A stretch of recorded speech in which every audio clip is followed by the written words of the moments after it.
কেন্দ্র থেকে রিলে করে শোনানো হলো বাংলাদেশ বেতার সিলেট। এবারে শুনুন আমাদের স্থানীয় খবর। আসসালামু আলাইকুম। আজ রবিবার, ২রা চৈত্র, ১৫ই রমজান, ১৬ই মার্চ। বাংলাদেশ বেতার সিলেট সংবাদ পড়ছি তিলোত্তমা নাথ তন্নি।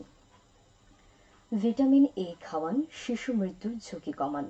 আসুন সবাই মিলে জাতীয় ভিটামিন এ প্লাস ক্যাম্পেইন সফল ও সার্থক করে তুলি। এই স্লোগানকে সামনে রেখে জাতীয় ভিটামিন এ প্লাস ক্যাম্পেইন অনুষ্ঠিত হয়েছে গতকাল। ক্যাম্পেইন সকাল ৮টা থেকে বিকেল ৪টা পর্যন্ত অব্যাহত থাকে। এতে ৬ থেকে ১১ মাস বয়সী শিশুকে একটি করে নীল ক্যাপসুল এবং ১২ থেকে ৫৯ মাস বয়সী শিশুকে একটি করে লাল ক্যাপসুল খাওয়ানো হয়। সকালে সিলেট নগরে ক্যাম্পেইনের উদ্বোধন করেন সিলেট সিটি কর্পোরেশনের প্রধান নির্বাহী কর্মকর্তা মোহাম্মদ রেজাই রাফিন সরকার। ধোপা দিঘির পাড় বিনোদিনী নগর মাতৃসদন কেন্দ্রে একজন শিশুকে ভিটামিন এ ক্যাপসুল খাইয়ে এই কর্মসূচি উদ্বোধন করেন তিনি। এ সময় সিটি কর্পোরেশনের প্রধান স্বাস্থ্য কর্মকর্তা ডাক্তার মোহাম্মদ জাহিদুল ইসলাম উপস্থিত ছিলেন। সিলেটের জৈন্তাপুরেও অনুষ্ঠিত হয়েছে এই ক্যাম্পেইন। এদিকে হবিগঞ্জ সদর আধুনিক হাসপাতালে ভিটামিন এ প্লাস ক্যাম্পেইনের উদ্বোধন করেন জেলা প্রশাসক ড মোহাম্মদ ফরিদুর রহমান। সভায় সভাপতিত্ব করেন সিভিল সার্জন ডাক্তার রত্নদীপ বিশ্বাস।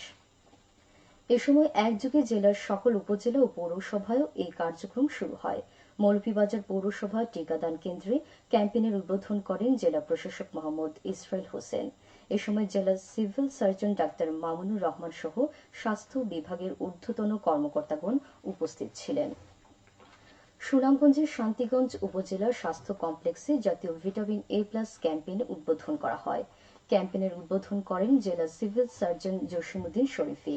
উল্লেখ করা যেতে পারে, শিশুর সুস্থভাবে বেঁচে থাকা, স্বাভাবিক বৃদ্ধি, দৃষ্টিশক্তি ও রোগ প্রতিরোধ ক্ষমতা বৃদ্ধির জন্য ভিটামিন এ সবচেয়ে গুরুত্বপূর্ণ একটি অনুপুষ্টি। ভিটামিন এ এর অভাবে রাতকানা থেকে শুরু করে জেরোপথোলেমিয়ার মতো রোগ হতে পারে। এতে চোখের দৃষ্টিশক্তি সম্পূর্ণ লোপ পেতে পারে। ভিটামিন এ কেবল অপুষ্টিজনিত অন্ধত্ব থেকে শিশুদের রক্ষা করে তাই নয়, ভিটামিন এ শিশুর রোগ প্রতিরোধ ক্ষমতা বৃদ্ধি করে, ডায়রিয়ার ব্যাপ্তিকাল ও জটিলতা কমায় এবং শিশু মৃত্যুর ঝুঁকি কমায়। ভোক্তাদের অধিকার নিশ্চিত করতে সচেতনতা সৃষ্টির লক্ষ্যে গতকাল দেশে পালিত হয়েছে বিশ্ব ভোক্তা অধিকার দিবস। ১৯৬২ সালের এই দিনে সাবেক মার্কিন প্রেসিডেন্ট জন এফ কেনেডি কংগ্রেসে ভোক্তাদের স্বার্থ রক্ষার বিষয়ে বক্তৃতা দেন। ভোক্তাদের ৪টি অধিকার বিষয়ে তিনি আলোকপাত করেন। এগুলো হল নিরাপত্তার অধিকার, তথ্য প্রাপ্তির অধিকার, পছন্দের অধিকার এবং অভিযোগ প্রদানের অধিকার। ১৮৮৫ সালে জাতিসংঘ কেনেডি বর্ণিত ৪টি মৌলিক অধিকারকে আরও বিস্তৃত করে অতিরিক্ত আরও ৮টি মৌলিক অধিকার সংযুক্ত করে।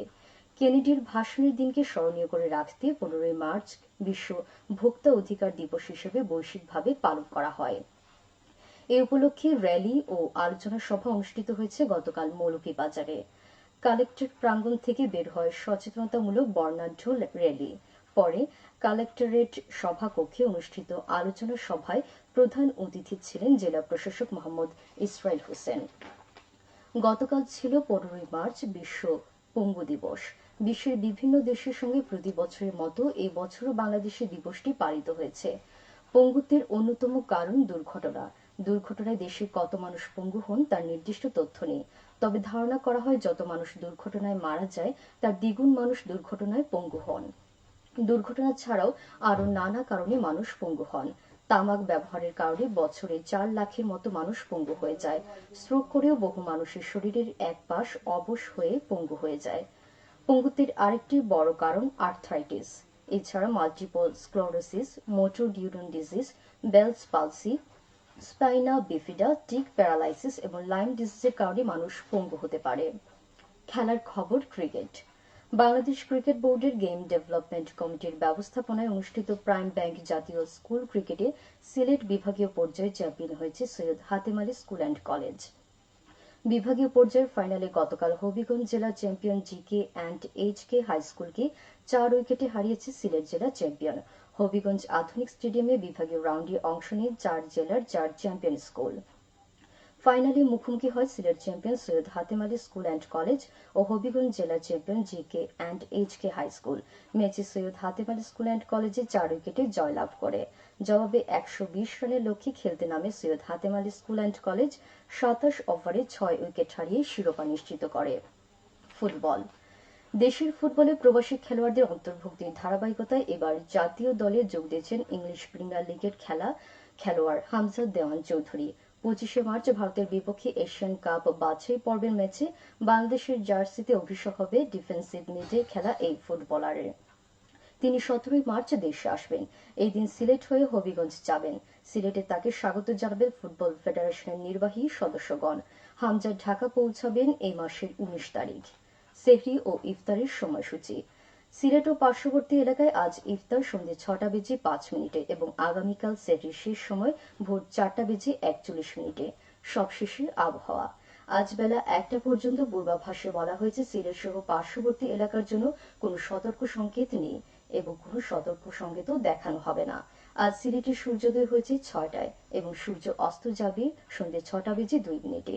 সংবাদ শেষ হলো। পরবর্তী স্থানীয় সংবাদ প্রচারিত হবে দুপুর 1:05।